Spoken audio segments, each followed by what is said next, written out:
अस्सलाम वालेकुम मेरे समझदार पाकिस्तानियों। मेरा नाम रेहान तारिक है और आप मेरा यूट्यूब चैनल और फेसबुक पेज देख रहे हैं। करोड़ हा दुरूद आकाए दो जहां नबी मेहरबान मोहम्मद मुस्तफा सल्लल्लाहु अलैहि वसल्लम पर।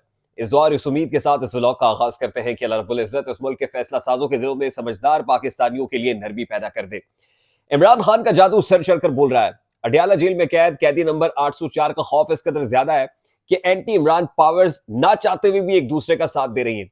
आज जिस अंदाज में, जिस भोंडे अंदाज में सदर आसिफ अली जरदारी साहब के लिए मैदान तैयार किया गया और उन लोगों को भी जो नजरियाती तौर पर पाकिस्तान पीपल्स पार्टी के मुखालिफ है, वो आसिफ अली जरदारी को वोट डालना नहीं चाहते थे, उनसे वोट डलवाया गया। वो तमाम तर मुबैना एविडेंसेस भी मौजूद हैं कि आज के इस प्रेसिडेंशियल इलेक्शन के अंदर हुआ क्या है। ये तमाम तर पिंडोरा बॉक्स आने वाले दिनों में एक बहुत बड़ी दस्तक देने वाला है, एक बड़े दरवाजे के ऊपर। और बहुत सारे लोगों के लिए जो बनाया हुआ प्लान है वो उल्टा पड़ने वाला है, यानी जिसको कहते हैं ना कि उल्टी पड़ गई सब तदबीरें, कुछ न दवा ने काम किया। लेकिन इतने भोंडे अंदाज में जो चीजें हुई है, यकीन कीजिए मुझे हंसी आ रही है। ऐसे इंटरेस्टिंग फैक्ट्स हैं आज के इस प्रेसिडेंशियल इलेक्शन के जो आपके सामने आज के इस व्लॉग के अंदर रखेंगे।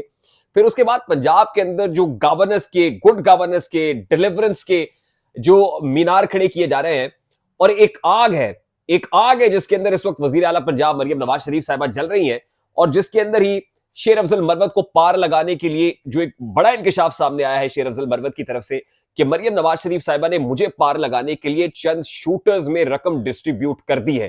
किसको कितने पैसे दिए गए हैं और शेर अफजल मरवत इतना ज्यादा भारी क्यों पड़ा हुआ है पाकिस्तान मुस्लिम लीग नून या मरियम नवाज के वेमो गवान पर क्यों तारी या हावी हुआ है। और फिर शानदाना गुलजार को भी एफआईए से एक नोटिस सर्व करा दिया गया और 14 मार्च को शानदाना गुलजार को भी कहा है कि पेश हो जाए। ये क्या मामला है, ये भी आज के इस व्लॉग में रखेंगे। और आज ही एक काउंटर स्ट्रैटेजी भी बानी पीटीआई जो अडयाला जेल में है, कैदी नंबर 804, उसकी तरफ से सामने आ गई है। वो क्या है, उसकी डिटेल्स भी आज के इस व्लॉग में आपके सामने प्रेजेंट करेंगे। और फिर मैं आपको बता दूं कि वो कैबिनेट जिसको स्ट्रेटेजिकली गुज़श्ता रात व्लॉग में मैंने आपको बताया था कि कैबिनेट को जानते बूझते हुए भी बेनकाब नहीं किया जा रहा, अनवेल नहीं किया जा रहा, तो अब कैबिनेट के नाम भी कुछ ही घंटे में सामने आने वाले हैं। जो इब्तदाई हिस्से की कैबिनेट है, यानी इसका जो फर्स्ट पार्ट है तो या फर्स्ट एपिसोड है, भी कुछ ही देर में सामने आ जाएगा। ये मामला भी आज के इस व्लॉग में टेकअप करेंगे। लेकिन उससे पहले मैं इंतहाई अदब से आपसे रिक्वेस्ट करता हूं कि अगर आपने हमारा चैनल सब्सक्राइब नहीं किया तो चैनल को सब्सक्राइब कर लिया। अगर वीडियो पसंद आए तो लाइक और शेयर करना इसलिए मत भूलिएगा कि इससे हमारा मैसेज तक पहुंचता है।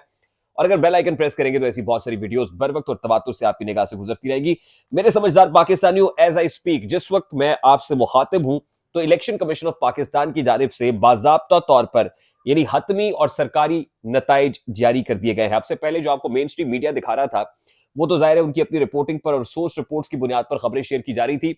इलेक्शन कमीशन ऑफ पाकिस्तान की जानिब से जो नताइज जारी किए गए हैं उनके मुताबिक इलेक्टोरल कॉलेज की 1185 में से 92 नशस्तें खाली थी। 1093 वोटर्स ने आज के प्रेसिडेंशियल इलेक्शन के अंदर हिस्सा लिया। प्रिजाइडिंग ऑफिसर की जानिब से 9 वोट मुस्तरद किए गए। इसके अंदर जो टोटल है, जो कुल मिला के 411 इलेक्टोरल वोट आसिफ अली जरदारी साहब को पड़े हैं और 181 वोट ये महमूद खान अचकजई को पड़े हैं। और पंजाब से अगर बात की जाए तो 246 वोट आसिफ अली जरदारी को, 246 इलेक्टोरल कॉलेज के वोट आसिफ जरदारी को पोल हुए हैं, 100 वोट महमूद खान अचकजई को पोल हुए हैं, जबकि 6 वोट ऐसे हैं जो मुस्तरद किए गए हैं। इंटरेस्टिंग फैक्ट यह है कि बलूचिस्तान से कोई एक वोट भी महमूद खान अचकजई को पोल नहीं हुआ है। इसकी क्या वजह है ये भी मैं आगे चलकर बताऊंगा। लेकिन पाकिस्तान तहरीक इंसाफ के तमाम तर लोग कप्तान के साथ खड़े रहे हैं, यानी पाकिस्तान तहरीक इंसाफ के लोग मरूब नहीं हुए, झुके नहीं हैं, बिके नहीं हैं। ये भी एक तारीखी मामला है। अमूमन आपने देखा ना कि इस तरह के इलेक्शंस के अंदर जहां पर सीक्रेट बैलेट होता है तो वहां पर लोग डिविएट हो जाते हैं, राइट लेफ्ट हो जाते हैं। लेकिन कप्तान का कोई भी खिलाड़ी इस वक्त बिकने के लिए तैयार नहीं है और तमाम लोग कप्तान के साथ सीसा पिलाई हुई दीवार बनकर खड़े हुए हैं। ये एक तारीखी मामला है। खैर, दूसरी जानिब महमूद खान अचकजई साहब को बलूचिस्तान से कोई भी वोट ना पोल होना यकीनन ये भी इंटरेस्टिंग है। और आपको तो पता है कि बलूचिस्तान में फैसला कौन करता है, फैसला साजों के हाथ में होता है। और आज ही महमूद खान अचकजई ने इस वोटिंग के बाद और नताइज अनाउंस होने के बाद जब मीडिया से गुफ्तगू की पार्लियामान के अंदर, तो उनको कहना था कि बहुत सारे लोग आज मेरे पास आए और उन्होंने ये कहा कि ख्वाहिश का अगर पूछे, हमारे दिल की बात पूछे तो हम आपको वोट पोल करना चाहते हैं, लेकिन अगर फैसला साजों की बात पूछे तो फिर वो ये नहीं चाहते कि हम आपके हक में वोट कास्ट करें। तो महमूद खान अचकजई के पास खुद लोग चलकर आए और उन्होंने अचकजई साहब के कान में ही गुफ्तगू की। उसके साथ साथ मैं आपको बता दूं कि आसिफ अली जरदारी साहब को बलूचिस्तान से जितवाया गया, सरफराज बुगटी साहब को वहां पर चीफ मिनिस्टर लगाया गया। वहां पर जो बड़े हैं, जाहिर है जो बड़े हैं, जब उन्होंने आसिफ जरदारी साहब से अपनी बातें मनवाई तो इन रिटर्न आसिफ जरदारी साहब के लिए भी ये बात मान के उन्होंने तमाम तर नंबर पूरे किए हैं। और नंबर पूरे करने का एक मकसद और भी है, अभी सेनेट का इलेक्शन है और सेनेट के अंदर भी कुछ चीजें आसिफ अली जरदारी साहब से मनवाई जाएंगी। उसके बाद आसिफ अली जरदारी साहब को आज इंटरेस्टिंगली ऐसे ऐसे लोगों ने वोट कास्ट किया है, यानी आप यकीन कीजिए कि एजाजुल हक साहब जो साबिका डिक्टेटर जियाउल हक, आपने भी भुट्टो रेफरेंस के ऊपर जो है फैसला सुना 9 रुकनी बेंच का सुप्रीम कोर्ट ऑफ पाकिस्तान के, तो भुट्टो को जिसने तख्ता-ए-दार पे लटकाया, उस वक्त का ताले आजमा, उस वक्त का ताकतवर डिक्टेटर, ताकतवर जर्नैल जियाउल हक साहब का साहबजादा भी आज आसिफ अली जरदारी साहब को वोट पोल करके आया है। कितनी मौज़ेक़ा खेज बात है और कितना इंटरेस्टिंग भी है एट द सेम टाइम कि इतनी बड़ी राइवलरी आज भी भुट्टो जिंदा है। एक बयानिया है पाकिस्तान पीपल्स पार्टी का और जाहिर है एक ताले आजमा है और डिक्टेटर है उस वक्त का जो एंटी भुट्टो था, जिसने इतना ज्यादा बुग़्ज़ था कि उसने भुट्टो को तख्ता-ए-दार पर झूलने पे मजबूर कर दिया। आज उसी के साहबजादे ने जाके आसिफ अली जरदारी साहब को वोट पोल कर दिया है और फिर ये वही है जो इमरान खान से भी मिलता रहा है, इमरान खान के पास जाता रहा। उस वक्त इमरान खान की पार्टी में शमूलियत की बातें होती रही, तो कौन है जो डिविएट करा लेते हैं, कौन है जो इतने ताकतवर हैं कि जो ऐसे काम करा लेते हैं जो नजरियाती तौर पर भी बहुत भोंडे लगते हैं, मजाक लगता है। तो आज आसिफ अली जरदारी साहब को जितवाने के लिए ऐसी ऐसी इंटरेस्टिंग चीजें हुई हैं कि ऐसी इंटरेस्टिंग चीजें ना तो आपने कभी देखी होगी और ना ही सुनी होगी। तो ये मामला हो गया जनाब, और आज ही जिए भुट्टो के नारे भी पार्लियामान के अंदर लग गए। लेकिन कुछ लोग ऐसे होते हैं जो हार कर भी जीत जाते हैं, जो असल में दिल फतह करते हैं, कुर्सियां फतह नहीं करते हैं। और कुछ ऐसे ही मामला कप्तान के खिलाड़ी महमूद खान अचकजई का at this point in time दिखाई भी दे रहा है। अच्छा, अब कुछ फैसले ऐसे हैं जो भी कराने बाकी हैं, और आप ये देखिए कि आज नवाज शरीफ साहब ने भी जाके आसिफ अली जरदारी साहब को वोट पोल कर दिया। ये वही नवाज शरीफ साहब है जो आसिफ अली जरदारी से इसलिए मिलने के भी रवादार नहीं थे, और जाती उम्र जब आसिफ जरदारी ने आने की ख्वाहिश का इजहार किया तो मियां नवाज शरीफ साहब की तरफ से मना कर दिया गया। ये वही मियां नवाज शरीफ साहब है जिन्होंने 8 फरवरी की रात एक स्पीच करनी थी, लेकिन उनको वापस जाना पड़ा। आसिफ जरदारी साहब का फोन भी सुनने के रवादार नहीं थे। आज उसी आसिफ जरदारी को जाके वोट कास्ट करके आए हैं। तो आप ये देख लीजिए कि इस वक्त एंटी स्टैब्लिशमेंट जो, यानी एक तरफ प्रो स्टैब्लिशमेंट है, प्रो स्टैब्लिशमेंट क्या है, आप यूं समझ लीजिए कि एक तरफ इमरान फोर्सेस है और दूसरी तरफ एंटी इमरान फोर्सेस है। तो तमाम तर एंटी इमरान फोर्सेस एक ही परचम तले मुत्तहिद हैं, और उनको इतना ज्यादा खौफ है अडयाला जेल में बैठे हुए कैदी नंबर 804 का कि वो समझते हैं कि जरा सा राइट लेफ्ट हुए तो मामला हमारे लिए खराब हो जाएंगे, और उसके लिए हमारा इकट्ठे रहना बहुत ज्यादा जरूरी है। लेकिन ये इकट्ठे कितनी देर तक रह सकते हैं, ये भी देखने की बात है। आज ही जमीयत उलमा इस्लाम फे ने, यानी मौलाना फजलुर रहमान साहब ने बायकॉट किया इस सारे इलेक्शन प्रोसेस का, और जमात इस्लामी ने भी इस इलेक्शन प्रोसेस का बॉयकॉट किया है, जिसका महमूद खान अचकजई कहते हैं मुझे दुख जरूर है।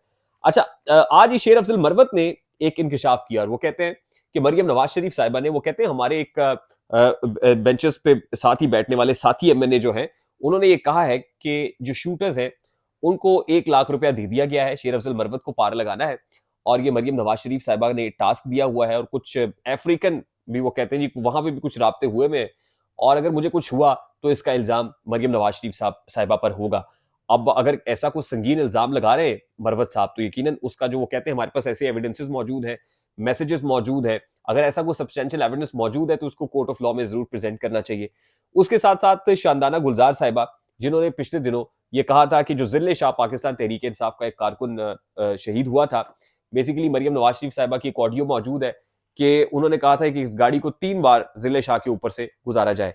तो ये भी एक ऐसा संगीन इल्जाम है जिस पर मरियम नवाज शरीफ साहिबा ने एफआईए से रुजू किया है, और एफआईए ने शानदाना गुलजार साहिबा को एक नोटिस सर्व कर दिया है, और 14 मार्च को एफआईए ने शानदाना गुलजार को बुला लिया है। दूसरी तरफ कप्तान की तरफ से स्ट्रैटेजी बनाई जा रही है और एक बयानिया प्रमोट किया जा रहा है। अब लगता यह है कि उस बयानिए में जो कुछ साबिका जर्नैल हैं फौज से ताल्लुक रखने वाले, वो भी एक्टिव हो गए हैं, और इमरान खान को कुछ मैसेजेस या सिग्नलिंग दी जा रही है, और कहा यह जा रहा है कि कहीं ना कहीं बैठने की गुंजाइश मौजूद है, और आने वाले दिनों में हम आपको अक्रॉस द टेबल बिठा भी लेंगे, और इस्टेब्लिशमेंट के साथ जो हमारी खलीज है या गैप्स हैं या रिफ्ट्स हैं, उनको फिल करने की जरूरत है। तो कुछ लोग ऐसे हैं जो इमरान खान साहब को मशवरा दे रहे हैं, और इमरान खान साहब को थोड़ी सी स्ट्रैटेजी तब्दील करने के बारे में कहा जा रहा है। अब देखना यह कि इमरान खान मानते या नहीं मानते, लेकिन आज ही उन्होंने ऑपोजिशन लीडर के लिए उमर अयूब साहब को नॉमिनेट कर दिया है, और उमर अयूब साहब के पेपर्स जो है स्पीकर चेंबर में पहुंच गए हैं। अली मोहम्मद खान और बैरिस्टर गौहर और हामिद रजा साहब जो सुन्नी इत्तेहाद काउंसिल के सरबराह हैं, उन्होंने स्पीकर चेंबर में जमा कराए और स्पीकर चेंबर जराए से उनके स्टाफ की तरफ से ये कहना है कि कुछ ही वक्त में उमर अयूब साहब के जो नोटिफिकेशन है बतौर ऑपोजिशन लीडर वो भी इशू कर दिया जाएगा। अब जब ये इतना बड़ा मामला हो गया है तो हमारे जराए ये दावा कर रहे हैं कि कुछ ही देर में जो फेडरल कैबिनेट है उसके फर्स्ट हाफ यानी जो पहले हिस्से में जिन लोगों ने शमूलियत इख्तियार करनी है, अब उनके नाम भी सामने आ जाएंगे और कुछ ही वक्त में आप देखिएगा चंद घंटों में कैबिनेट के हवाले से मुसद्दका इतलात आना शुरू हो जाएंगी और आपको अंदाजा हो जाएगा ये कैबिनेट किसकी दी हुई है, क्योंकि हम तो बार बार पूछते हैं इस हुकूमत में मौजूद लोगों से कि कैबिनेट कौन देगा, वो नहीं बता रहे। लेकिन जैसे ही नाम सामने आएंगे तो आप देखेंगे कि ये कैबिनेट पाकिस्तान मुस्लिम लीग नून की एटलीस्ट दी हुई नहीं है, ये बड़े घर से आई है और ये बड़े घर के नाम है और बड़े घर वालों को पता है कि आगे मामला को कैसे चलाना है। आई होप मेरी बात आप तक पहुंची होगी, पहुंच जाए तो वीडियो को लाइक और शेयर कर दीजिएगा। चैनल पे नए हैं तो चैनल को सब्सक्राइब करना मत भूलिएगा, बेल आइकन जरूर दबा दीजिएगा। मुझे रेहान तारिक को इजाजत दीजिए, अपना बहुत सारा ख्याल रखिएगा। अस्सलाम वालेकुम।